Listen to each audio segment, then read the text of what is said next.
An International Standard Book Number, also known as an ISBN, is like a book's fingerprint or ID number. Every book has a unique ISBN, like a special code signifying the type of book, its content, and its subject matter. ISBNs help libraries, bookstores, and online shops identify and track books. But is an ISBN essential for authors? Where do you get ISBNs, and what do they cost? And aren't free ISBNs sufficient?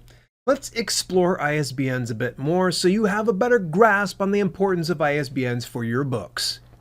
You'll have to find an ISBN in two places of a published book. First, the copyright page, usually in the front or back matter, and the barcode, which is typically on the back of the book cover. Indulge me here for a minute, because what you may not have known about the ISBN is that it's the number that's placed on the barcode itself.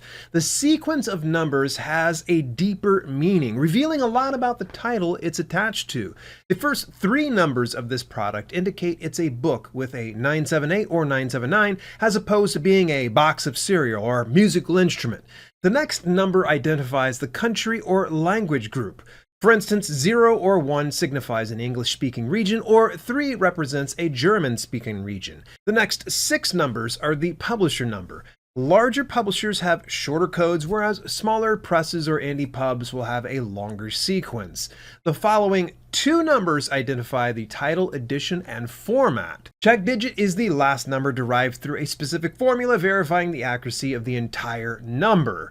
On the extended portion of a barcode, you'll see 5 more numbers. The first number is the country, and the next numbers are the suggested retail cost of the book. For instance, 5 represents the US, and $14.99 would mean it's $14.99 US dollars. Okay, that's fine, but do you really need an ISBN, or is it just an unnecessary cost? The short answer is ISBNs are inessential if you're fulfilling direct sales. For instance, you won't need an ISBN if you plan on selling your print books at a local farmer's market or just want to print a few copies for your friends and family. The same goes for selling ebooks or digital audiobooks through your website. ISBNs are only meant for identifying your book in the sea of other books in the market. If you don't plan to distribute your books to an audience beyond direct sales, then ISBNs shouldn't be a priority.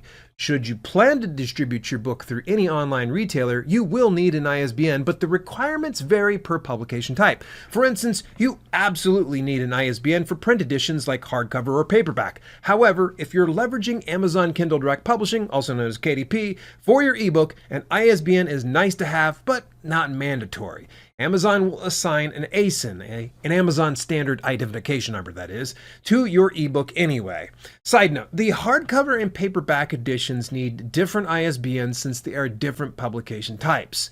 The same goes for digital audiobooks. Platforms like Audiobook Creation Exchange and Findaway Voices by Spotify don't require you to have one, but they still have the option for you to enter your ISBN.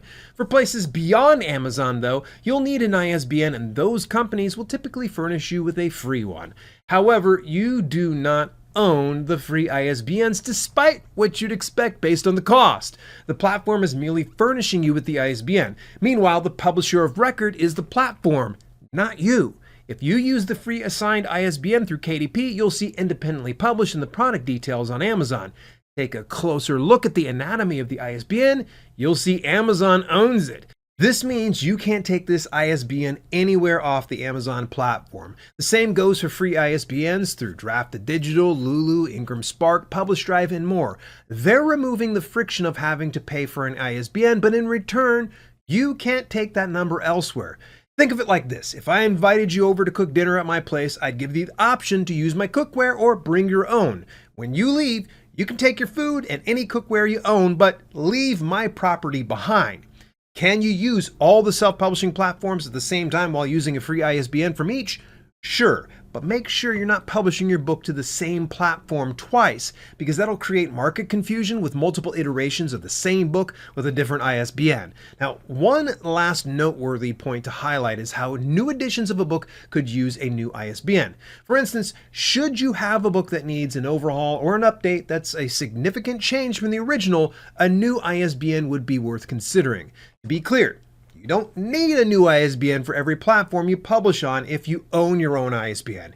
You can simply use it on the platforms you want and get recognized as the publisher of record on the ISBN. Now, watch out for overlapping platforms because companies will reject you if the book is already in circulation through their system. A prime example is if you tried publishing your print book through Ingram Spark and Drafted Digital. Both companies use Ingram for book distribution. Therefore, once you list with one company, the other company won't have access to it. For instances where you're publishing ebooks through KDP and D2D, you could deselect Amazon and D2D and you won't run into any issues. Be selective with where you're using your ISBNs. Some authors want to go direct to get the best payout per book sale, but you lose the ability when you use aggregate publishers like Ingram Spark. While Ingram Spark remains one of my preferred self-publishing platforms, it has its share of issues. For example, if you want the best royalty per print book sale through Barnes & Noble, it's best to use Barnes & Noble Press. Ingram Spark distributes to Barnes & Noble, but you lose some earnings and flexibility in metadata. However, you can't deselect Barnes & Noble through Ingram Spark. If you want to use Ingram Spark, it's an all or nothing proposition. Yes, Ingram Spark has the best reach for print on demand, so choosing them over Barnes & Noble Press is a simple decision for me. I just forego Barnes & Noble by using Ingram Spark instead. Now, some authors have found ways around this issue, but it usually involves driving one book to the same place, again, creating market confusion. So where do we get an ISBN and how much will it cost? You should get an ISBN according to your native region. For instance, in the US, get your ISBNs from Barcode. They are the exclusive agency for getting ISBNs in the United States. If you're getting your ISBNs in the US anywhere else, you're buying it from a third-party company where you will not get the imprint name. ISBNs are non-transferable. This means once a company or person buys an ISBN, they are listed as the owner. I made this mistake early on when I ordered an ISBN for $50 to a third-party company. When I went to use it, the publisher on the imprint didn't match.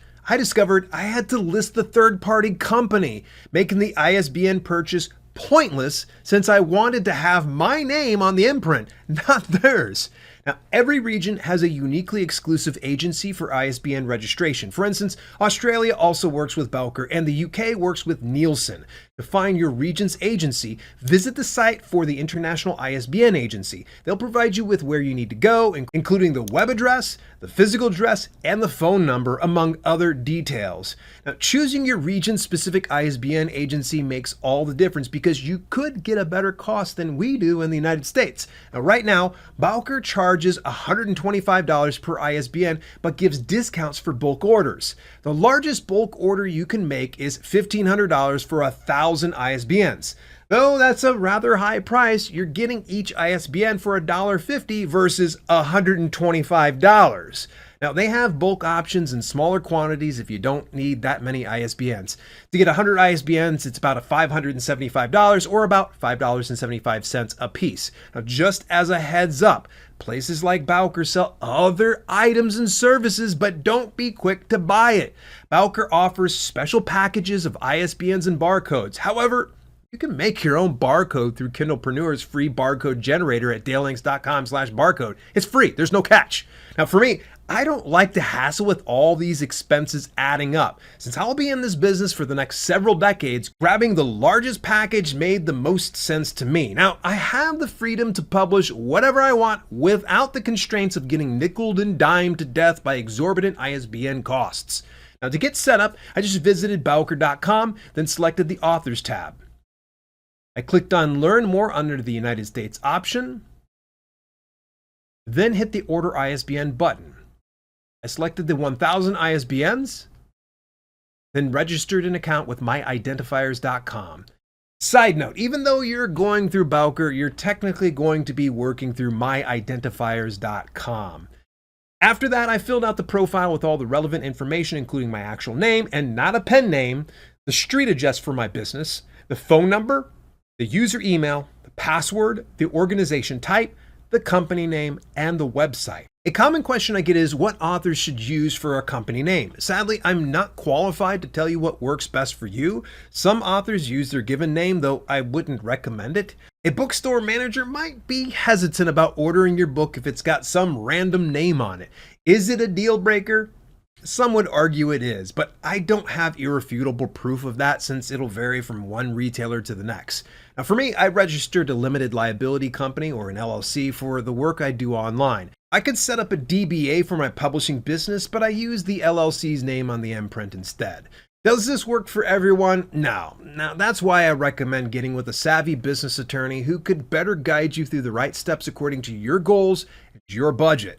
Now, once I accepted all their terms and conditions, I paid the bill and had 1,000 new ISBNs. But if you're working on a fixed budget and that $1,500 bill scares you, don't sweat it. So long as you're not in the United States. Canada provides free ISBNs to authors in their country. Some countries don't charge nearly the same amount as Bowker or Nielsen. Again, research your region to see what the cost will be for you. Make sure you account for every iteration you plan to publish, including ebook, paperback, hardcover with dust jacket, audiobook, and any other medium like books on tape. Now, worst case scenario is you don't have the budget to buy an ISBN. Stick with the free ISBNs until you can afford the option. I know of many successful authors who didn't buy any ISBNs and still made a successful living. ISBNs won't make or break the success of your book. They're merely one part of a much bigger system. But some have made the argument that free ISBNs come with baggage beyond the loss of imprint ownership. There are many pros and cons to having your own ISBN versus a free one, so let's take them one at a time.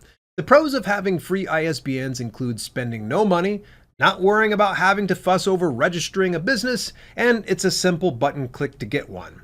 The cons of having a free ISBN include having no flexibility. If you want to change a print book's title or contents significantly, places like KDP aren't willing to change it. Let's say you want to add or subtract 10 pages. Well, that ISBN is no longer functional for your needs. Now, I've already mentioned it before, but you don't actually own the ISBN, therefore aren't the listed publisher on the imprint. Many experts and even Ingram Spark have shared how some brick and mortar stores are less likely to stock your book if it has an Amazon-owned ISBN. It makes sense considering how much Amazon has taken in sales from the local mom and pop bookshops. Is it possible to get your book with the Amazon ISBN into a physical bookstore? Yes, but it requires some finesse and is a lot less passive than owning your own. And the last drawback of free ISBNs is you can't take it with you. Though this point is redundant, it's to drive home that free doesn't indicate you keep it. Now, the pros of getting your own ISBNs include metadata flexibility. You can share every last granular detail of your book or keep it limited to the need-to-know details. Whenever you need to modify something, you can pop into your dashboard and make it happen. Unlike the Amazon ISBN, if you need to make a correction, it will not be as big of an issue. Now, while brick and mortar stores aren't the biggest fans of Amazon ISBNs, they're a bit more receptive to any other name. Just be selective with what you choose so it doesn't turn off potential book buyers. The cons of buying your ISBNs are the cost and the additional time put into registering each book iteration. While it doesn't seem like one book is much work, the time you spend is 2, 3, or even 4-fold because of the various iterations. You don't have any of that extra work when getting a free ISBN. But is it worth doing the extra work? For me, yes, it is. I want my company name on the imprint and the freedom to go to any platform without the restriction of using a free ISBN. Now, while getting into brick and mortar bookstores isn't high on my priorities, I don't want to squander that opportunity because I want to save a few bucks with free ISBNs. The beauty of the modern day self-publishing model is you can always modify what you're doing on the fly. Should you not afford ISBNs now, you can always invest in them later once you get enough funds to afford it. If by that time you decide free ISBNs are good enough, then just go for it. Now, speaking of costs, I talk more about additional costs you can expect as an independent author in a recent video. I break it down to the nth degree so you know exactly what you're spending and when. I'll see you on over there.